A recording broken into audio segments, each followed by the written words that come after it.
बहू आ गई, दरवाजे में है। कोई आरती की थाली लाओ।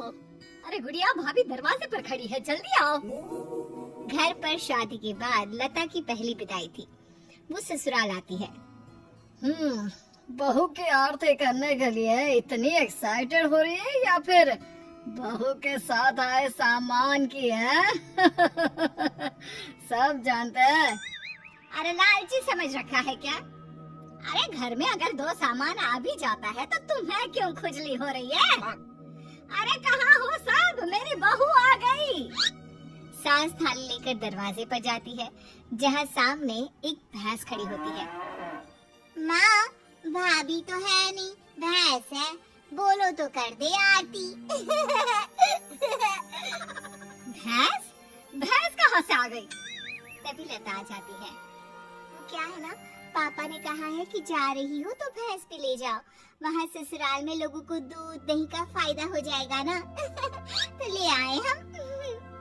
अरे वाह, कहा तो बूंद बूंद दूध के लिए तरसते थे, अब तो नदियाँ बहेंगी, नदियाँ।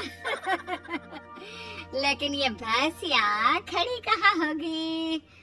रुको, तुम्हारे ससुर से पूछते हैं।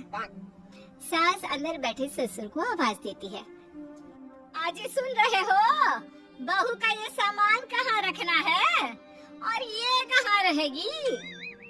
ससुर जी से पता ही नहीं कि दरवाजे पर भैंस खड़ी है। अरे करना क्या है, वो ऊपर का कमरा ही तो बनवाया था ना, वहीं रहेगी और कहाँ जाएगी? हैं? ऊपर के कमरे में रखे? अरे लेकिन इतना ऊपर चढ़ेगी कैसे? अरे पैरों से, और क्या पंख उगाना है? बड़ी ही गंवार औरत हो तुम। और अब बहू आ गई है, जल्दी से अंदर ले आओ आरती करके, हम नहाने जा रहे हैं। बाहर आए तो नाश्ता मिल जाना चाहिए, फिर मिलते हैं बहू से। ये बोलकर ससुर तो चले जाते हैं, लेकिन सास सोच में पड़ जाती है कि भैंस को ऊपर पहुंचाए कैसे। खैर काफी मशक्कत के बाद भैंस को छत पर चढ़ा दिया जाता है। हाय रे, न जाने कैसा ससुराल मिला है, एक तो 3 तल्ले ऊपर कमरा दिया है। सोचा था कि खुली छत है, रोमांटिक माहौल बनेगा, लेकिन नहीं, यहाँ तो मेरी भैंस ही खड़ी कर दी। अब सारा दिन सारी रात इसी के गोबर की मैं कमरे में माहौल जमाएगी। अरे रोती क्यों हो? जानती हो ना, घर में पापा का ही राज चलता है। अरे मुझे खुद समझ में नहीं आ रहा कि कैसे पापा ने ये भैंस छत पर चढ़वा दी। खैर चेंज कर लो, नीचे चलते हैं नाश्ता करने, हमें बहुत भूख लग रही है। सभी नीचे आते हैं नाश्ते के टेबल पर। और बताओ बहू, घर पर सब कैसे हैं? पिताजी को बोलते तो वो भी आ जाते, इसी बहाने मुलाकात हो जाती, और वो भी देख लेता कि कितनी शानदार व्यवस्था की है हम लोगों ने तुम्हारे रहने की। कमरा पसंद तो आया ना बेटा? हाँ पापा जी, बहुत। लेकिन वो भैंस? कौन सी भैंस बहू? वैसे भैंस से याद आया, तुम लोगों के मायके में तो भैंस ही भैंस है, तो कम से कम तूने भैंस की सेवा, दूध निकालना, भैंस को नहलाना, ये सब तो सीखा ही होगा ना? बहू ससुर के सवाल से एक्साइटेड हो जाती है। सीखा? अरे हाथ में जादू है हमारे। भैंस को देखते हैं कि वो दूध देना शुरू कर देती है, और नहलाने का तो ये है कि अगर हमने भैंस या नहला दी ना पिताजी, तो फिर वो भैंस नहीं रहती। हाँ क्या बात है, फिर क्या बन जाती है? बकरी? चुप, मतलब कि हमारे हाथ में इतना जादू है कि भैंस भैंस नहीं, रंग खिल कर ना उसका बतख की तरह सफेद हो जाता है। अरे 1 घंटे में 75 भैंस नहलाने का रिकॉर्ड हमने बनाया था जी एक बार। हाँ ये सब तो ठीक है बहू, वैसे भैंस दूध कितना देती है? बहू फिर शीखी में आ जाती है।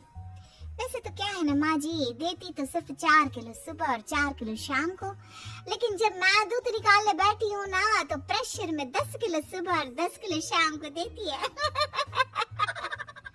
बस फिर क्या, ये सुनकर ससुराल वाले इम्प्रेस हो जाते हैं। ससुर सोच लेते हैं कि इतनी गुणी बहू मिली है तो भैंस तो लाना बनता है। फिर क्या, अगले रोज ससुर दरवाजे पर भैंस खड़ी कर देते हैं। बहू, अरे ओ बहू, देख तो मैं क्या लेकर आया हूँ। तभी बहू एक बाल्टी दूध लेकर आती है। क्या बात है बहू, बाल्टी भरकर दूध कहाँ से आ गया? वैसे देख, दरवाजे में मैंने तेरे लिए एक तोहफा रखा है। बहू दरवाजे पर जाती है जहाँ एक भैंस खड़ी होती है। ये क्या पिताजी, एक और भैंस? एक और नहीं बहू, एक ही है। इसे बाहर ना एक शेड बनाकर खड़ा कर देते हैं, क्या कहते हो? हाँ हाँ पिताजी सही कह रहे हैं, क्यों नहीं। वैसे भी ऊपर ना अब जगह कहाँ है, वहाँ तो। बहू बात पूरी करती कि सास आ जाती है। बहू ला दे बाल्टी, मैं आ रही हूँ। सास बहू से दूध की बाल्टी लेकर चली जाती है और बहू नई भैंस की सेवा में लग जाती है। अगले रोज सुबह, सासू माँ मैं ना आज से सूची को बोल दूंगी कि मैं ना दो दो भैंसों की सेवा नहीं कर सकती, तो वो एक भैंस ना बेच दे। अरे नहीं नहीं बहू, अभी नहीं। अभी तो तू जानती है कि मेरे मायके में शादी आने वाली है, दूध के भाव कितने महंगे हैं। तो कुछ महीनों के लिए दोनों भैंसे संभाल ले, फिर बात करते हैं। अब बहू सुबह शाम छत की भैंस और बाड़े की भैंस की सेवा करती, उसे नहलाती, दूध निकालती और सास को देती। सास दूध का क्या करती ये किसी को पता नहीं चलता। फिर एक रोज, अरे बहू मैं क्या कर रही हूँ, क्यों ना मैं एक और भैंस ले लूँ। वो क्या है ना, घर में दूध कम पड़ रहा है। कैसी बात कर रही है सासू माँ, घर में दूध कैसे कम पड़ सकता है? इतना दूध तो खुद ग्वाला भी इस्तेमाल नहीं करता जितना हम और आप करते हैं। ना ना ना ना सासू माँ, एक और भैंस की सेवा करना मेरे बस की बात ना है। बहू का डायरेक्ट जवाब सुनकर सास को आ जाता है गुस्सा। अरे क्या बकवास कर रही है, मैंने जो बोल दिया सो बोल दिया, नहीं तो कर मेरी सेवा। आज शाम को कमरे में आ जाना और रात भर मेरे पैर दबाना। माँ जी गला ना दबा दूं, भैंस पालने वाली समझा है क्या? अरे कौन से घर में छत पर भैंस खड़ी होती है, सारा दिन गोबर करती है और एक जगह खड़े खड़े भैंस की पीठ भी अकड़ गई है। तभी बहू की बात ससुर की कान तक आती है। क्या छत पर भैंस? अरे कौन से बेवकूफों के घर में छत पर भैंस होती है बहू, क्या तुम भी? हम लोगों के घर पिताजी, आप ही ने तो खड़ी की है ना मेरे कमरे के बाहर भैंस, सारा दिन गोबर करती रहती है। मैं कभी छत की भैंस देखो, कभी बाड़े की। हाँ? क्या मैंने कब बोला? अरे जब बहू आई थी विदाई में भैंस लेकर, तब आप ही ने तो मुझसे कहा था ना। अरे गुड गोबर, मैंने बहू को ऊपर के कमरे में ले जाने को कहा था, भैंस को नहीं। भगवान, बड़ा पागल लोग हो। जल्दी उस बेचारे मवेशी को नीचे ले आओ। सास फिर बेटी के साथ मिलकर भैंस को नीचे ले आती है। मुझे पता होता कि छत पर भैंस है तो मैं ये दूसरी भैंस कभी ना लाता। पर माँ जी को तो पता था ना, उन्होंने आपको नहीं बताया। वो तो तीसरी भैंस भी लाने की बात कर रही है। अरे वो तो मैं दूध बेचने का बिजनेस करने की सोच रही थी, इसलिए। सासू माँ प्लीज ऐसा कुछ भी ना सोचा करे। भगवान।